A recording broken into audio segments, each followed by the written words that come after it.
parents separated when I was 13 months old. My father, he was then remarried. He beat his wife to death. And when the police caught up to him, shot himself in the head. A couple years later, my great-grandfather, on my dad's side, molested me. I carried guilt for a long time. I, on the other hand, tried to be perfect. I was valedictorian. I just wanted to be perfect. After I graduated high school and I was in college, I met my ex-husband and got pregnant. I was 19 years old. That was the first time in my life that I ever truly felt love. Was the minute I held my son. The day he turned 1 year old, we got into a car accident. I had been on painkillers for a long time, but that was when it got bad. So my mom was my best friend. She had a 5-way bypass and a valve replacement surgery. Then I sat there and waited by her bedside as they slowly weaned her off of life support. And I felt the moment that she died. Then one night I had a friend come over, and she came over and introduced me to speed.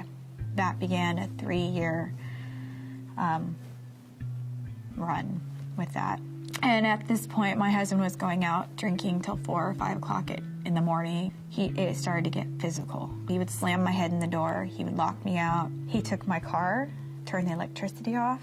I had no bank account, no job, not a penny to my name. And he left one night to charge his phone and never came back. I didn't know how you could just take someone's kids. I knew that I was doing wrong, but I wasn't thinking of that. All I had left was my kids. So then I turned to drugs again. I was arrested 4 times because I was doing drugs. I was in jail for welfare fraud. I came home one day and the locks on my house were changed and all of my belongings were in the front yard. That was the first time in my life that I was homeless. So I walked, not even knowing where I was going, like 4 miles. And I walked into a room with 40 women on mats on the floor in this big room right out here. I had the clothes on my back, and that's it. And that's the day that my life changed. I knew I was home, and the same day is the day that I got my hope back. It's the day that I walked into the doors of Salvation Army. I didn't want to leave because I felt safe and I felt comfortable. It was where I accepted Christ.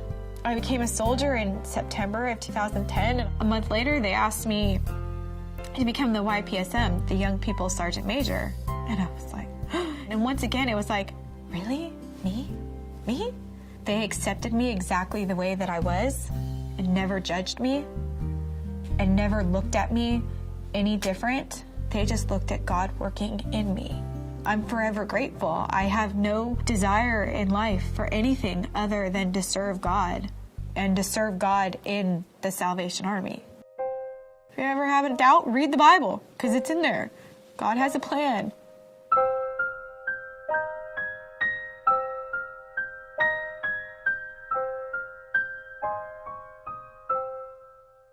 I'm Kelly Raabe. I'm a Christian, and my home church is the Salvation Army.